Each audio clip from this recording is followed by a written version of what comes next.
I now invite Cyrus Mehta for talking about managing the dislocated IOL back complex. Cyrus, we are happy to see you and the transform side. This is a Hi. very nice thing to see. Again, Cyrus Oh, needs no introduction and for his surgical skills, and now that we know about his determination skills as well. So, yes, Cyrus, take over. Shannon, old Cyrus was not too bad either. I'm sure this is better. Yeah. So, okay, boys and girls, this is my trademark talk, which I give everywhere. So you get to hear it again. Let's have a look. Can you see my slides? Yes, Can you hear me? Yeah. yes. All right. So it's subluxated lenses and loose zonules. So first case, I don't know if you all have seen this before. This patient was lying actually on her back by a pool and a mango fell on the eye. So, when any patient gets injured on the eye, they go to the GP and the GP gives Ciplox. So she put Ciplox 3-4 days, realized vision is not getting any better, it's starting to hurt. So she lands up in the OPD with IOP of 50, clear cornea, mid-dilated pupil, and the lens sitting halfway in the anterior chamber. So naturally, the angle was shut and IOP was up. So give her some IV mannitol, give her oral Diamox, wait an hour or so, and then get in the eye. So this is what it looked like. So this kind of situation with a blunt trauma, a lot of the zonules get stretched out, some get torn. You can see the whole lens is luxating into the anterior chamber. So you just inflate with viscoelastic, use sharp rhexis forceps, and this is not like a hard cataract case anyway. So you don't need a huge big rhexis. A 5 millimeter rhexis will do the job here because you want enough rim of capsule to engage the capsule with iris hooks or capsule hooks. Do a little bit of hydrodissection, clear a little space there. That's the wave you see going across. Push it down. So now you have a pretty decent cortical cleaving hydrodissection. Now remember in the iris hooks package, 5 hooks come. We always use 4 and we always wonder what the fifth one is for. The fifth one is supposed to go for subincisional to push the iris out of the way, which we don't really end up using. But when you're going to use the iris hooks in order to levitate the capsule like this, in this manner, then 5 hooks work better than 4 because it will spread the force at 5 points. And the more points you have holding the lens, the more stable it is. That's why we don't have 4 or 5 zonules and we have hundreds because it's more stable. So now once the nuclear material is out of the eye, you slowly peel the cortex off from the periphery without disengaging the capsule from the capsule hooks.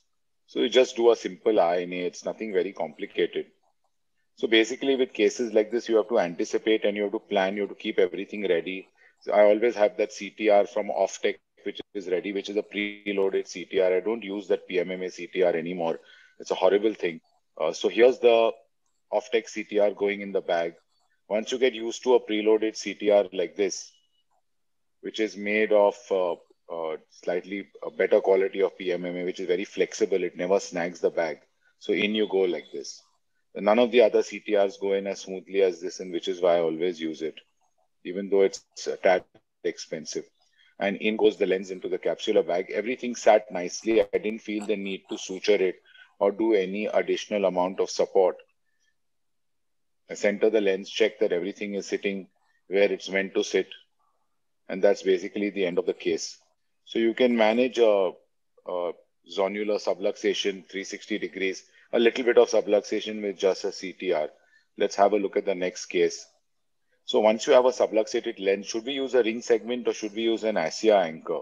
We are all used to using these ring segments, and you get a very nice ring segment in India, which is called not a Sionis ring segment. It's basically called a Gupta segment from a company called Madhu, which is a nice Indian company. It makes one huge ring segment. Okay, that ring segment is really big and supports the bag. Problem is that if you have a small rhexis, that ring segment won't go inside. It's a huge ring segment. You can use it as a deadly weapon. If you hit somebody with it, they may faint. So let's have a look at that. So can you all hear me? Because I muted the volume in the video.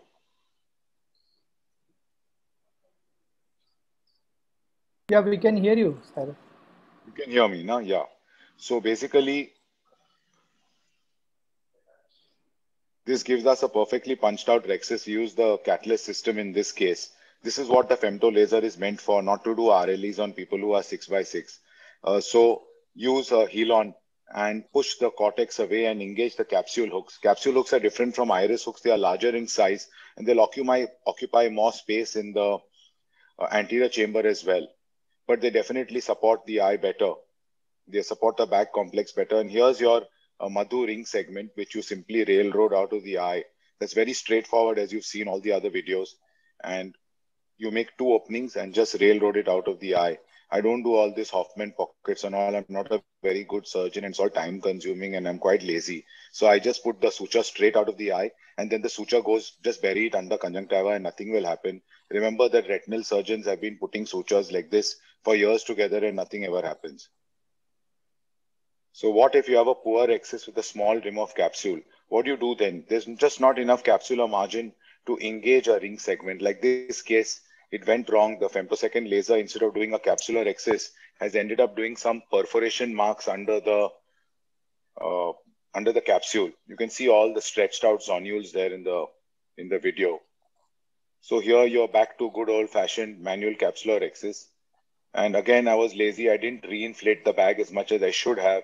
Reinflate the anterior chamber. So rhexis ran out. So now I have the unenviable task of having to center a capsular tension ring with a really small margin. The rhexis is run off basically to the equator.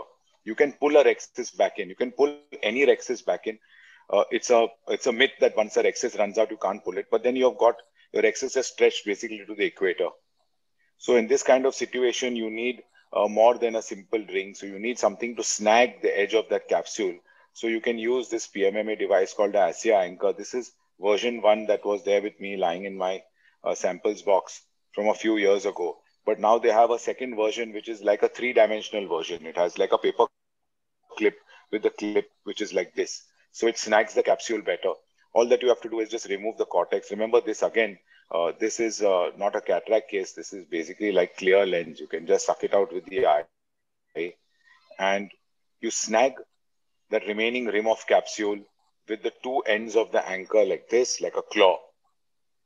And the anchor is connected by a single suture. You don't need 2 sutures because it has only 1 suturing hole. So there's no point making 2 openings in the sclera. I always wonder why people make 2 openings in the sclera with a Sionis ring, considering it has 1 single eyelid to suture from. So it doesn't really make any functional sense. But anyway, then we all do the same thing because we watch one another and we copy the same thing. So it's easier to just have 1 suture going out of the eye and then pass it through the eye wall and tie it tight. When you inject the lens, inject it on an iris repositor, because if it dislodges this anchor at this point of time, then everything is going to flop into the vitreous. So I think my time is over. Let's not go through. Let's see if there's one more video, which I can spend some time with you all for about 2 minutes more. So can you use the single piece foldable as a capsular tension ring? Yes, you can in some cases. So this is a ectopia lentis patient. Let's fast forward it. So basically you do rhexis, as you've seen, and use capsule hooks and hold the bag up. Inject the capsular tension ring. This is an old video from 5 years ago when I didn't have that lovely preloaded one. And I was still using this horrible piece of technology, which is a ring that you put inside this metal box and then push it out. It's really terrible compared to the ones we get today. But since we didn't have anything better, that's what we were using. So here's the single piece foldable. You can do this with anything. You can use an Alcon lens. I've done it with a Rayner. This is a Rayner lens, a Rayner copy, whatever it is. So the needle goes through the barrel of the injector. So the needle is connected to the thread, to the Prolene, and the Prolene is connected to the IOL. So again, since you're doing a single point fixation, I don't know why people make 2 holes in the eye when you can do with 1. So you are railroading that. Let's see that again. You're basically railroading this suture out of the eye. And if you don't want to railroad, you can make a pretty educated guess where it's going under the iris. Where else will it go? It will come out behind the iris only. And since it's a straight needle, it comes straight out of the eye.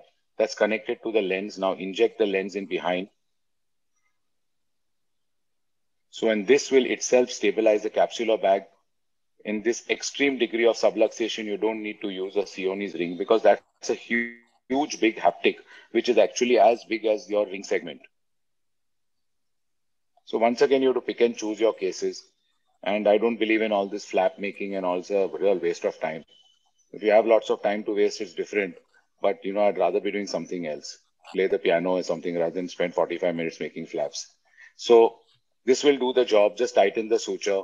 And suture gets buried into the sclera and doesn't bother you for years later. The patient comes regularly and nothing's wrong with them. So that's the end of the talk.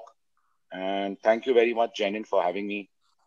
And great to see you again, Harshul and Parul and Gaurav and Abhijit. I don't know, is Abhijit there? No, he's not yet joined in. No. Okay.